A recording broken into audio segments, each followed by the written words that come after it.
I think we'll go ahead and officially welcome everyone. Thanks so much for joining us this morning for preparing for retirement. I know this is a topic that is of interest to anyone because I think we're all looking to retire at some point.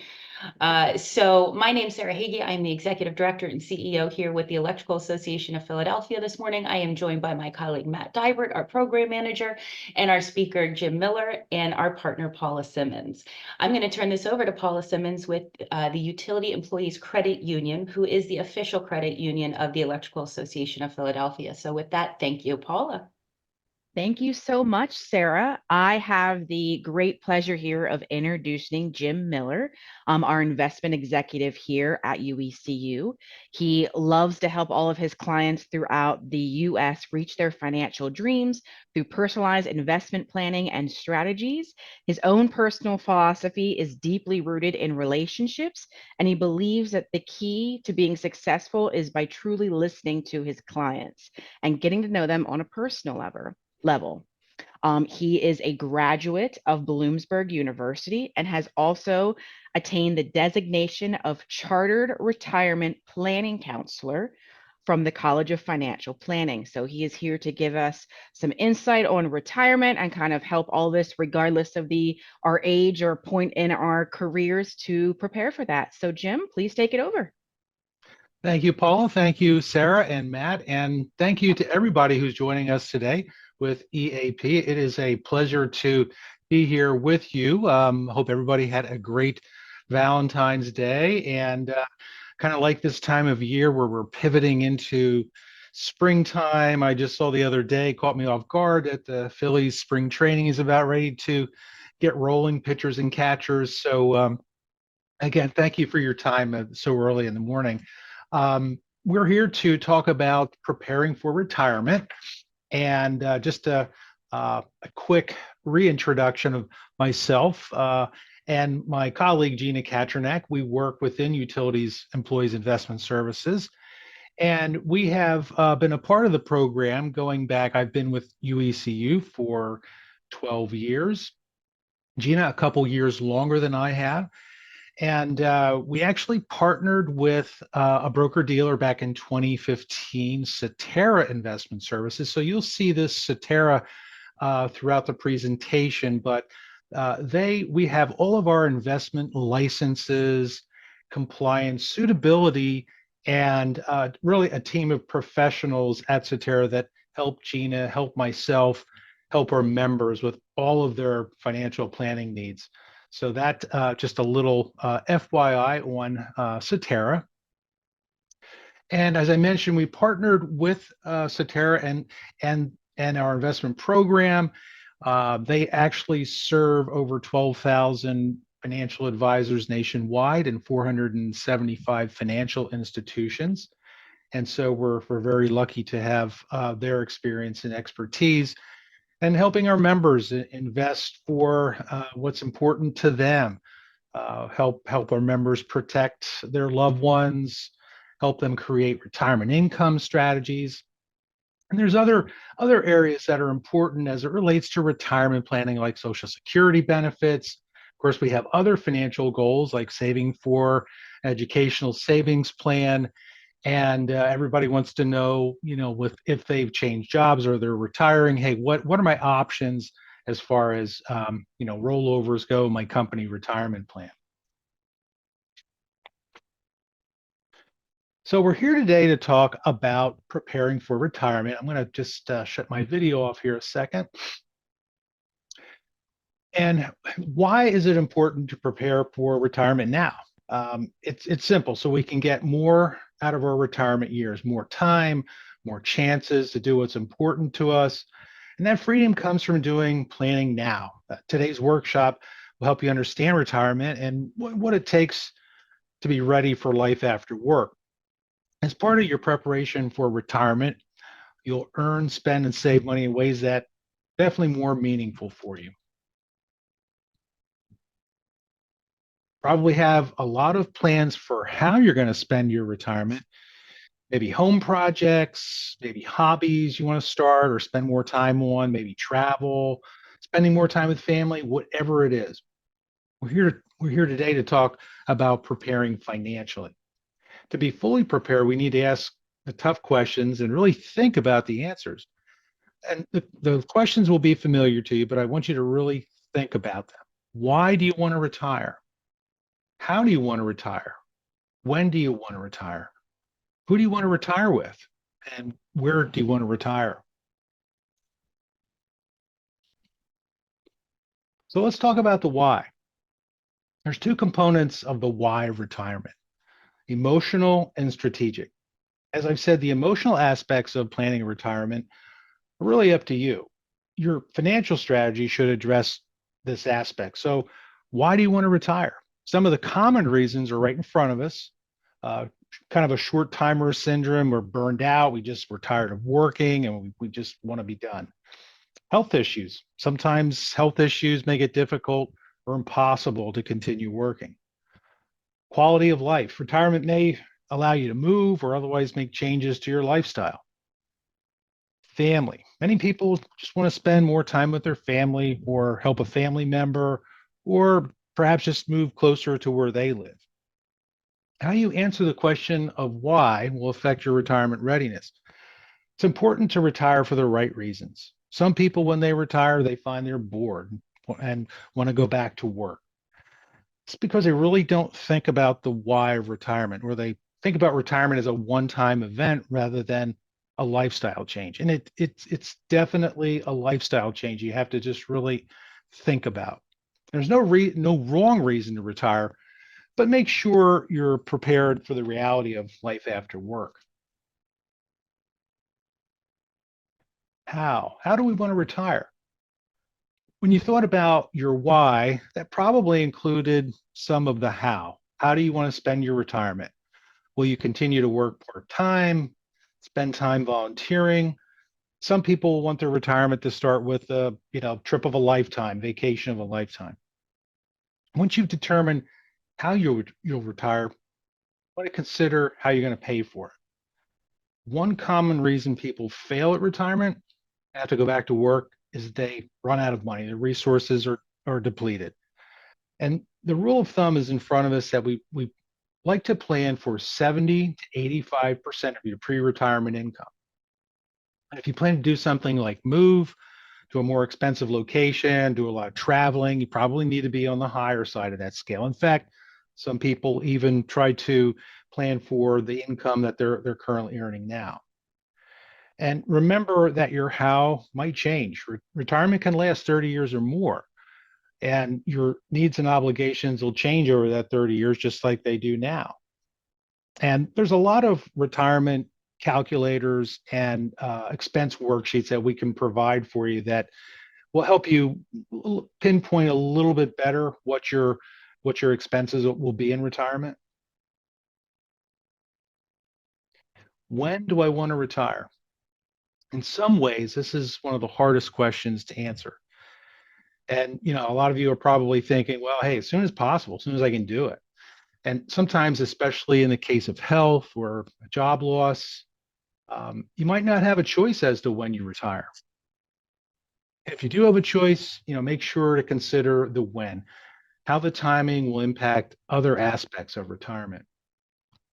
And there was a Gallup poll in 2022 that most Americans plan to retire at age 66, which is up from age 63 20 years earlier.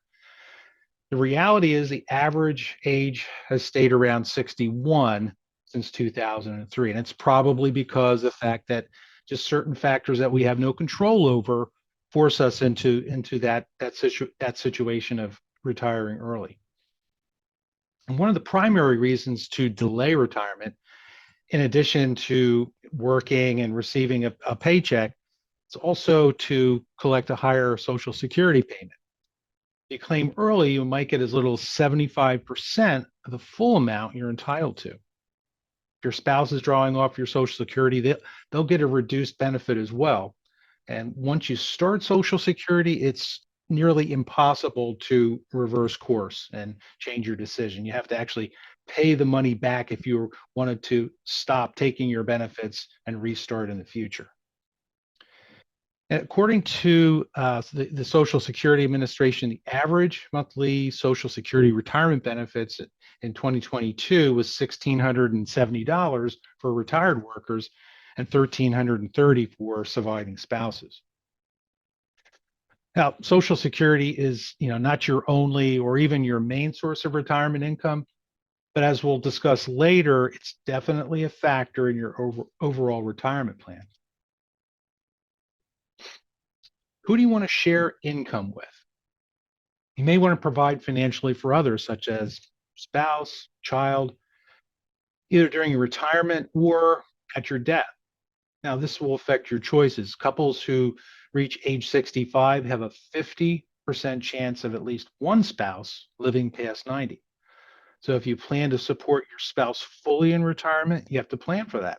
Decide if you want to spend your last dollar on your last day, or if you want to leave a legacy behind for someone. And if you want to leave a legacy, I recommend speaking with an estate attorney just to make sure that you have everything in the proper order that you want. Another thing you probably need to discuss if you want to leave a legacy is life insurance. Life insurance is something that will be there for your loved ones even when you're not. This money can be used for living expenses, day-to-day needs, or for life's happier moments such as travel, child's or grandchild's graduation from college, son or daughter's wedding, grandchildren, etc. And what you have to ask yourself is, will your grandchildren have the same educational opportunities that your children have or had? If you're not here, keep working, keep earning, you have nothing to leave them. How do they get the help they need with the expenses that come along with these moments? To achieve your retirement readiness goal, your family needs both time and money. Life insurance is designed to provide money for your beneficiary should you run out of time. And Gina and I can definitely help you develop strategies that are designed to have the money you'll need for these events. And if you're committed, there's a better chance you'll be financially prepared for the future, whether you're here or not. Where do I want to retire? Where do you want to live in retirement? Will you stay in your current home? Will you move? Will you want to be closer to family or be a snowbird? Sometimes retirement can mean selling the big house, downsizing into something smaller, or even beyond that. A lot of people have that goal of buying an RV and traveling the country. The important thing to remember about where you retire is that different states, even different cities, counties, have different costs, different tax rules for residents and non-residents, and other factors that determine your quality of life when you get there. It's best to start your research early so you can consider the various locations. Now, there's a lot of studies and articles out there that can help you determine the best retirement location for your needs. The one that I do recommend you check out is Where to Retire magazine, which you can just search online for that. Also, Forbes have a great 25 places, destinations that they rank for retirement. And they kind of give you the pros and cons of living in Sarasota, Florida, or Sioux Falls, North Dakota, and can give you an idea as far as the cost. Pros are the cost of living is great. Cons that healthcare is more expensive there. So these are the things that you really want to do a little research on, investigate outside of just hey, you're going to be close to the beach or the mountains or a lake or what have you. Once you answer the big questions about retirement, you can really start to dig in with specific planning. Two of the greatest threats that we see to retirement are kind of obvious. Not having enough money or insufficient savings, and inflation. Insufficient savings is something you obviously should address before retirement starts. There are four main ways to address that.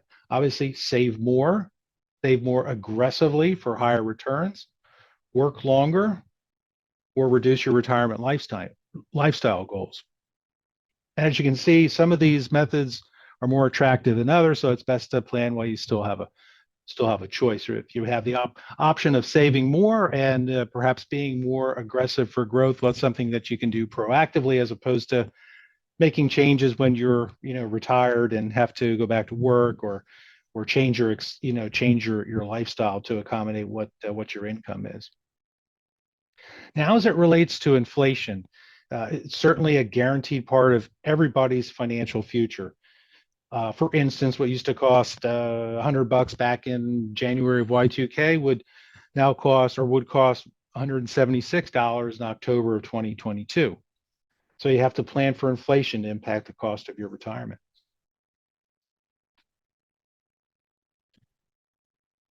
One reason that planning ahead is so important is that life expectancies are climbing, which means longer retirement and longer time period that you'll need reliable income. Now, the chart that we see in front of us shows life expectancy of couples at age 65. So as you can see by this chart, the odds are good that one of you is going to live past 80 years old, meaning 15 years or more in retirement. And while that's good news, it does increase the risk of running out of money. And another fact to consider, that some 80,000 Americans turned 100 back in 2010. It's estimated by the year 2030 that number is going to climb to more than 200,000. So chances are better than ever that you or your spouse is going to live past the century mark. Now, it's hard to plan for what life is going to look like at age 100, but preparing financially can help ensure that you have more options. Inflation. Wanting money to last a lifetime is something everyone can understand. What may be less known is just how fast your retirement savings or your nest egg can be dwindled or emptied, even with a modest annual withdrawal rate. One retirement income strategy suggests that you can withdraw a specific percentage of your retirement savings each year. And if it's modest enough, your savings may be enough for retirement. But considering that retirements are lasting longer, that percentage, that sustainable withdrawal rate, as we call it, may not work. And even with a withdrawal rate of 4% or 5%, your retirement savings may not last a lifetime. Now, it's hard to predict the inflation rate next year, let alone your entire retirement. But according to inflationdata.com, over the past 20 years, inflation has averaged about 3% per year. I know last year and the year before we had an inflation rate of over 8%. But if we just look over periods of time, we can safely say for planning purposes that inflation is going to average about 3%. We have to account for that. So as you can see, even with 3% as a kind of a modest rate, it could certainly have a dramatic effect on how much income you'll need just to keep pace. And as we know, retirement is expensive enough when you're looking at your costs, but with inflation, the costs really can be magnified. For example, if you took two people and we looked at $5 meals 3 times a day over 20 years, that can cost two people upwards of $219,000. And by the way, it's really, really difficult to find a $5 meal. I kind of scouted around, and I think I might have found Wendy's or Burger King where you could possibly get that for lunch or dinner. But when you add inflation to that, 219,000 costs over $294,000. Again, that's over that 20-year period. So if we ignore inflation, again, you're going to risk running out of money or making some sacrifices to your lifestyle later in life. So factor savings, factor withdrawals, inflation, and other aspects of retirement definitely into your plan. Benefits of waiting as it relates to Social Security. So when it comes to making sure you have enough to retire, consider the benefits of waiting when to take your Social Security. And I think a lot of us tend to minimize the value of Social Security, and they understand that they're likely to get something back from the system, but maybe not a lot. But I have to say, Social Security is far more valuable than we realize. First, Social Security is one of the few sources of income you can't outlive. If you're worried about running out of your own money in your old age, you don't have to worry about that with Social Security because it continues until you die. And it even supports your spouse after you die. And of course, the longer you live, the more you'll be able to withdraw from Social Security over time. Secondly, Social Security is maybe one of the only sources of retirement income that offers an annual inflation adjustment called COLA. It's a cost of living increase. So if your benefit starts out at $2,000 per month and the cost of living adjustments average 2.7%, in 10 years, that $2,000 is going to increase to $2,611 per month. In 20 years, 3,400. 30 years, your Social Security will increase to over $4,400 a month. So having an inflation built-in inflation increase to Social Security really does have an impact on our financial plan. And then just kind of a big picture, bigger numbers. If you live more than 30 years, you're gonna be withdrawing over $1 million in your lifetime from Social Security. And they use an average of 2.7% as far as estimating uh, long-term benefits and costs as far as the Social Security Administration. Now we look at this chart, we can see that full retirement age is the age that you can claim full unreduced benefits. Your primary insurance amount, or PIA, is a benefit that you receive at full retirement age. So for everybody born between 1943 and 1954, that full retirement age is 66. Everyone born between or born in 1960 or later, full retirement age is 67. And then for those kind of born in between 55 and 59, it's 66 plus an incremental monthly amount that goes up each year in between. So what happens when you apply for Social Security before full retirement age? Your benefit's going to be reduced, and you're going to receive a certain percentage of your primary insurance amount depending on when you apply. And so if your full retirement age is 66 and you apply at 62, you're only going to receive 75% of your primary insurance amount. At 63, you're going to get 80% and so on. If your full retirement age is 67, you apply at 62, you're actually going to get less than the other category. You're going to get 70% of your primary insurance amount. And these amounts are actually prorated monthly. So if you apply, anytime after the age of 62, like in between, your benefit's going to be reduced by the appropriate amount. Now, the other part of this is, hey, what if I wait to, after full retirement age, what happens? Well, what happens is you earn delayed credits. So every year after your full retirement age, the benefit starting point is 8% each year that you wait. So if you wait to age 60, if your full retirement age is 67 and you wait until 68, you're going to earn 108% of your primary insurance amount. At age 68, 116%, and so on. Now, it doesn't make any sense to wait until after the age of 70 because you're getting your maximum benefit at age 70. Spousal benefit.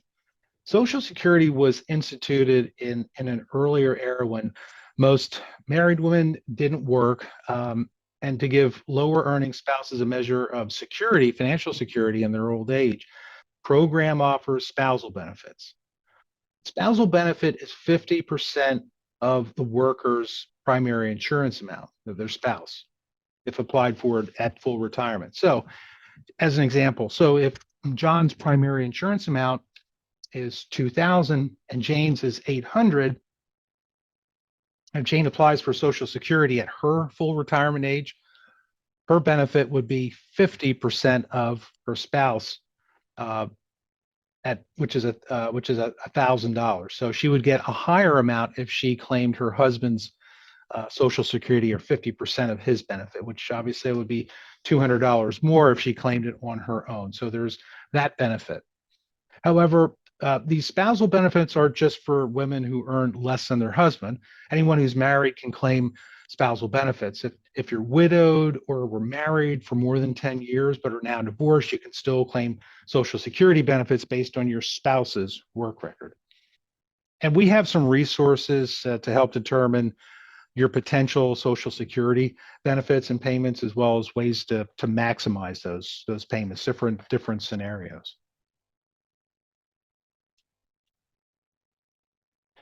So when planning for retirement, it's important to consider the amount you've saved, the amount you are going to withdraw, the impact of inflation, Social Security, and other factors.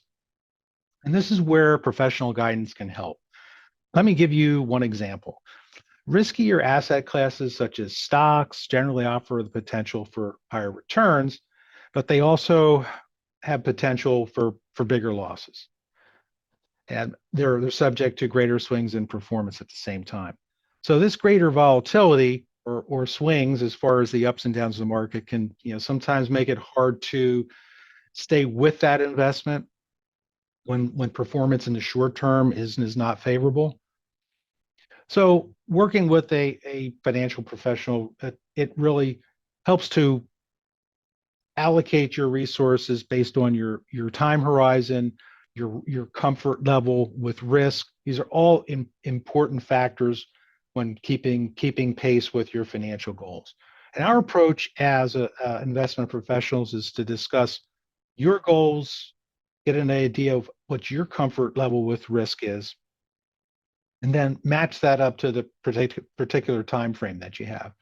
Because you might have another financial goal, and probably do, for maybe it's saving for child or grandchild's education, or for another personal goal that you have that has a different end date. And there's definitely some general rules. Allocation is a personal thing. Your pie chart may look different from someone else in similar circumstances.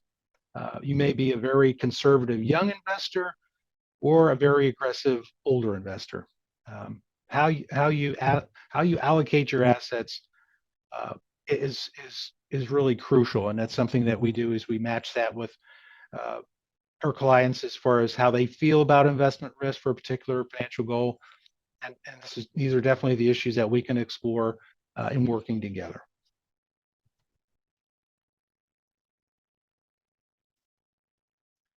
Now, obviously, only you can answer the why, the how, the when, the who, and the where of your retirement. Once you have those questions answered, you're really ready to start your retirement journey. You can choose your destinations, your goals, make decisions that will help you arrive safely and as close to on time as possible. And you might choose to plot your own course, calculate fuel needed, adjust for weather conditions, and all other variables. Or you might realize that a professional navigator could do much of the research and detailed work for you, so you can spend more of your time enjoying life. A navigator or an advisor brings knowledge, experience to the table, answers your questions, gives you personalized guidance, and you're always free to use the input or not. Often, one of the more important reasons for using a financial professional is that the professional is less likely to be betrayed by emotion considered when you're looking at strategic options. Too often, investors react to the short-term occurrences and the euphoria or fear that the market climate creates. Working with a caring, knowledgeable professional gives someone to talk to and talk things through with, so there's less of a chance that decisions are based on flawed logic or emotions or greed or fear. Good financial professional is going to get to know you, your facts, your feelings, help you create, implement sound, customized long-term strategy you can help stick to, instead of following the often destructive pack herd emotions of the crowd.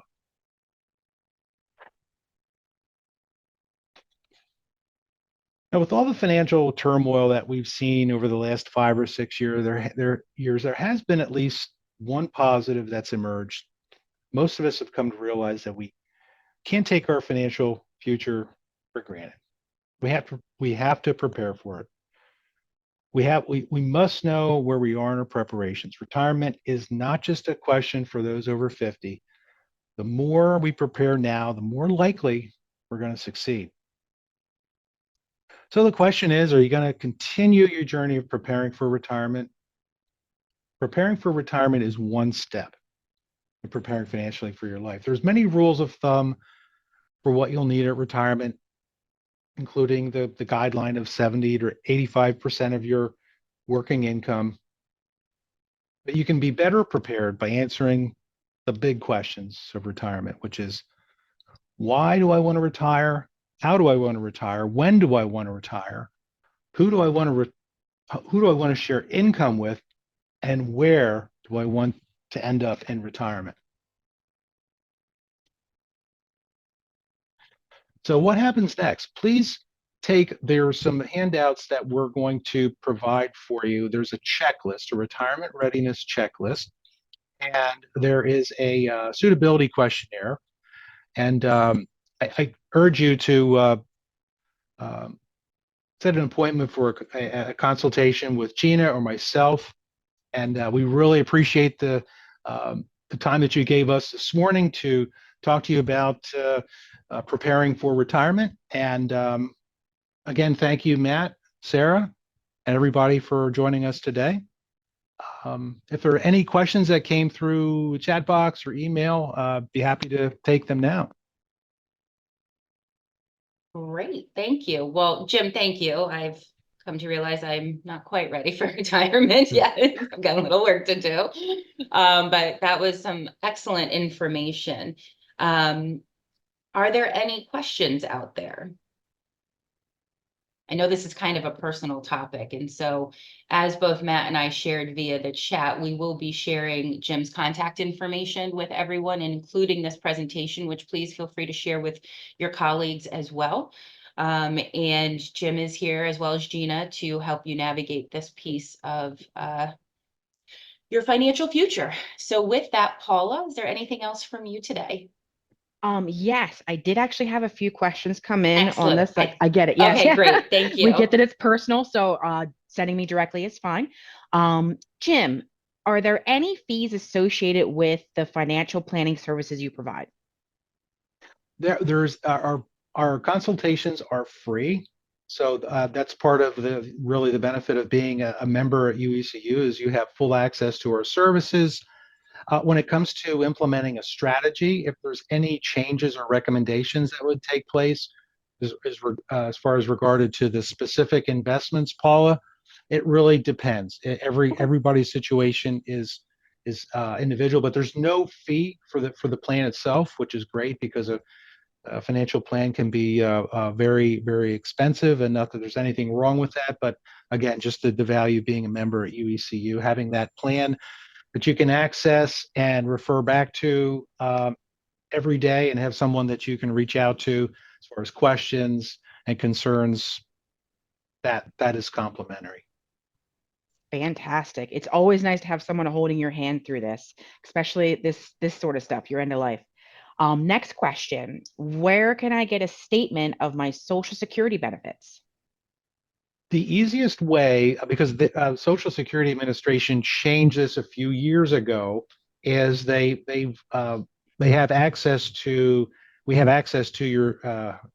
our own Social Security statements online. So if you go to ssa.org, you can set up a username and log in and access all of your estimated benefits right there. And you can also flip a switch to have those benefits sent out to you on a yearly basis by mail. So you can opt back into a paper copy of that. So ssa.org. Awesome. When do you have to start taking mandatory withdrawals from your retirement accounts?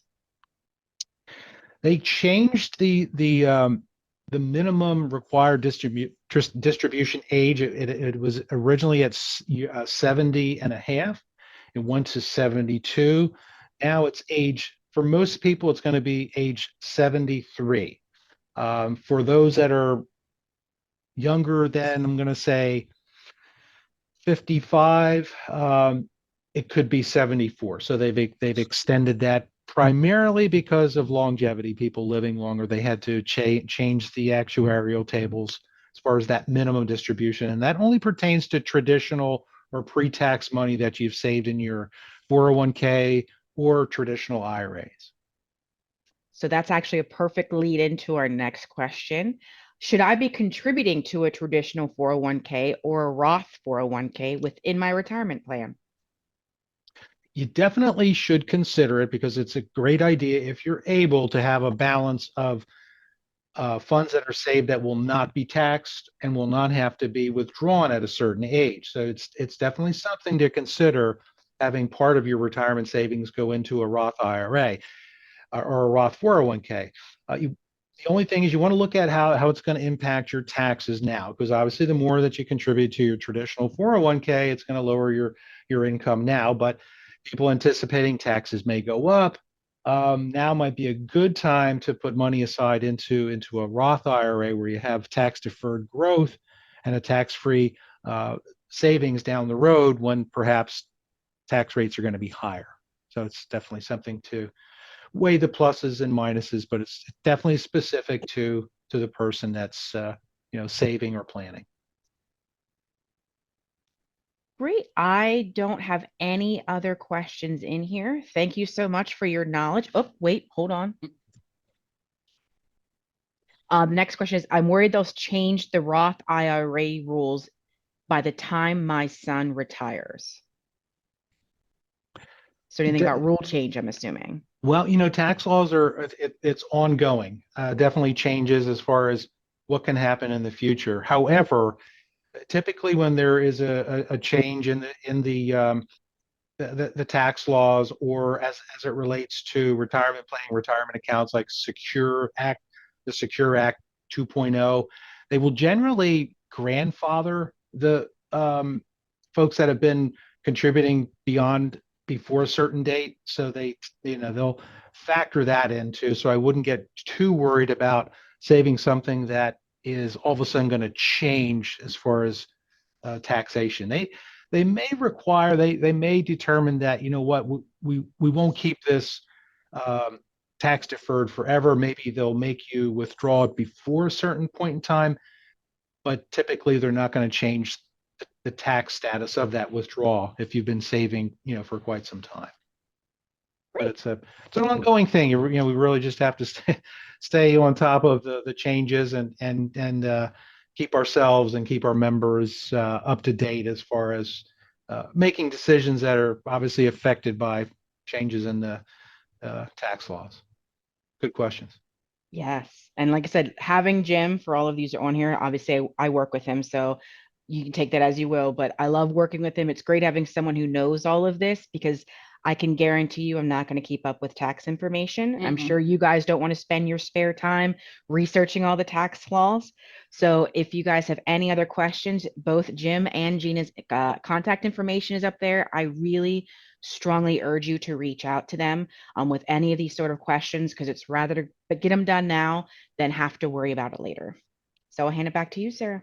Thank you, Paula. Yeah, I was just thinking, I am so thankful for people like Jim and Gina who understand all the intricacies of the laws and taxes and things along those lines, because that just makes my head want to explode. So thank you.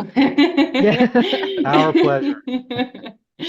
Well, everyone, I hope you have a wonderful day. Again, we'll get this information out to you in the next couple of days. And if you have any pressing questions and need to get to Jim, his contact information is right here. So everyone, thanks so much. Have a great day.